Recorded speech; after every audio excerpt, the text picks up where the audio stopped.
Ayan, at ipakita natin sa inyo itong gaano karami ang tao ngayon dito sa gawain ng El Shaddai dito sa San Dionisio, Parañaque.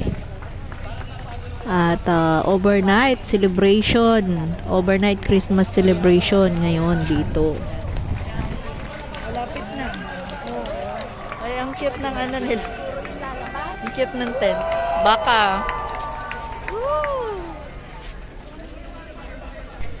Ayan, pakita ko sa inyo, ikot tayo at makita ninyo gaano karami ang tao. Yan, kita nyo naman.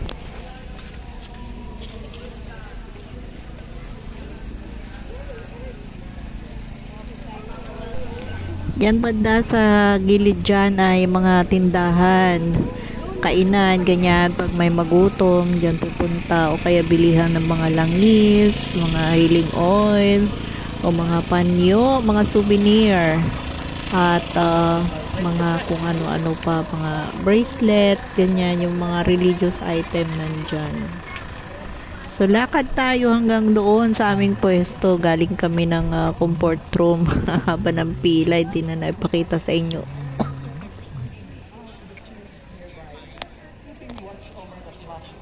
Kanina pa po tayo nagpupuyat. At huwag nating sayangin yung ating mga pagpupuyat. Amen? Amen. Sapagkat sabi natin sa verse 9, an angel of the Lord appeared to them. Super dami ng tao. Ayan, punong-puno. Ang bilis maglakad. Sinusundan ko tong kasama ko, ang bilis maglakad. Oh, grabe.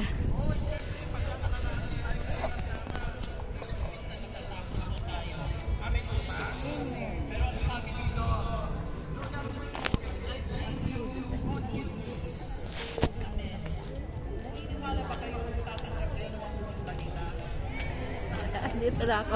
Ang bilis mo.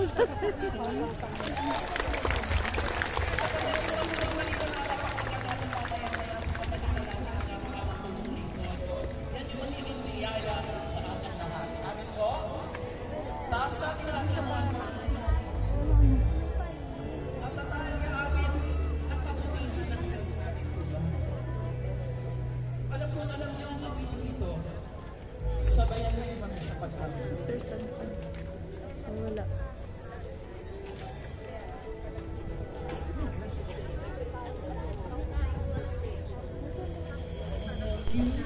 Ayan, ngayon ay December 23. Nag-umpisa itong programa ng alas 4 ng hapon at ito ay magtatapos bukas pa ng alas 5, December 25 na.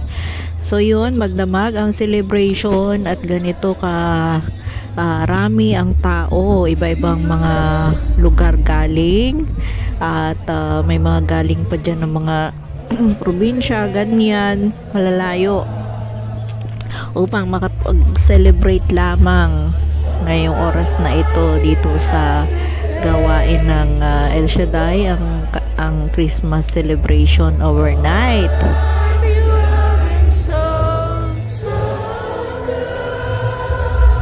Ang sarap magpuri sa Diyos. Ayan, actually masarap mag-join sa ganitong mga gawain at damang-dama mo ang kapuspusan ng Espiritu Santo. Mabuti nga at maganda ang panahon, hindi umulan. Madalas kasi minsan pagka overnight ay umuulan, pero hindi alintana ng mga tao kung ano man yan, kung umulan man yan, bumagyo. Basta makadalo sa ganitong mga gawain. Ngayon naman ay yung iba nakapandong syempre kasi mahamog. At saka nga pala, tamang-tama lang yung ngayon, temperatura, hindi masyadong malamig at hindi naman masyadong mainit. Sakto lang, kumbaga. Pero yung simoy ng hangin ay feel na feel mo talaga na December. Ganito naman pag December, medyo malamig, yung hangin ba, yung simoy ng hangin. Kaya ang sarap. Ayan, at pabalik na kami sa aming pwesto. Halos wala nang madaanan. Kanina nung dumating kami dito, mag 6 o'clock na, buti na lang at ang nabutan namin yung misa dahil 6 o'clock yung mass. Ito yung simbahan o chapel dito sa loob. At sa labas ginanap yung dahil para magkasya lahat, kasi pag sa loob sobrang puno din, pero may mga tao rin dyan na nakapwesto. Ayan, ngayon ay hating gabi na at ang luwag-luwag pa ng daanan kanina. Ngayon sobrang na lang, kalahating metro na lang dahil sa dami ng tao. Punong-puno itong Ambel Business Park dito, yung venue. Yung mga gusto nga palang mag-join dito ito sa Ambel Business Park dito sa may San Dionisio, Parañaque. Kung galing kayo ng Baclaran, sakay kayo ng papuntang Sucat. At kung galing naman kayo dito sa may Alabang, dito kayo sa may Sucat, bababa tapos sakay kayo ng from Sucat to Baclaran. Sabihin nyo lang sa driver, ibaba kayo dito sa Ambel. At alam na nila yan. Ang gawain dito ay tuwing Sabado. Meron din pag Martes at Sabado. Alas 4 hanggang alas 8 ng gabi or before 9. Tapos na pagka ordinary day. Pag ganitong overnight naman is overnight as 4 ng hapon hanggang umaga. Kung gusto nyo mapakinggan, meron sa radio DWXI 1314 kHz AM band. At meron din sa YouTube Delta Broadcasting System. Ayan yung channel, hanapin nyo lang dyan. At sa mga iba-ibang lugar may mga chapter, yung mga gawain sa mga simbahan o sa mga lugar na malapit sa inyo. Pagtanong nyo lang, mostly sa mga simbahan. At yan, pwede kayong umattend dyan, yung mga malapit sa inyo. Nationwide po at international lang may mga gawain ang El Shaddai.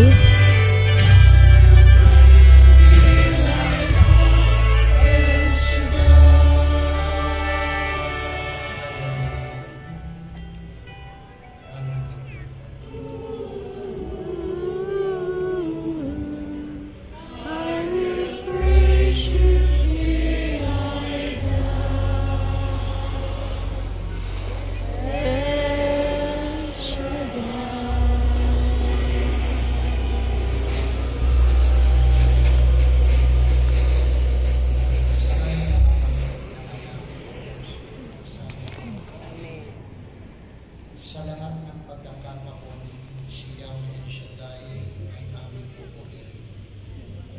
Pagpupuri namin sa Kanya hindi mapipigil. Aming pupurihin Kanyang mga gawa. Ang kadakilaan niya ay ihahayag. At ang ngalan niya ay pupurihin namin lahat. Panginoon, salamat po sa kalakasan kaloob ninyo sa amin sa buong magdamag. Sa bawat tao na narito mula makahapon hanggang sa mga oras na ito, ang pagpapala ng Pasko ay aming nararanasan. Amen. Ngayong umagang ito ng linggo ng Pasko, patuloy niyo po kaming biyayaan ng iyong grasya.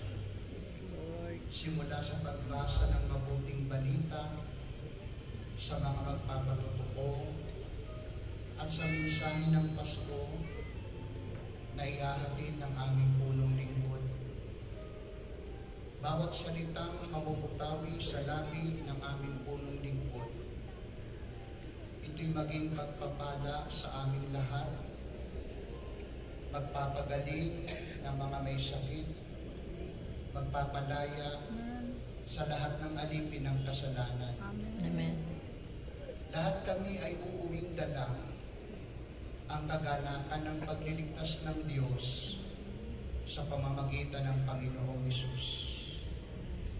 At ngayong umagang ito, ang himala ng Pasko ay tatanggapin namin lahat.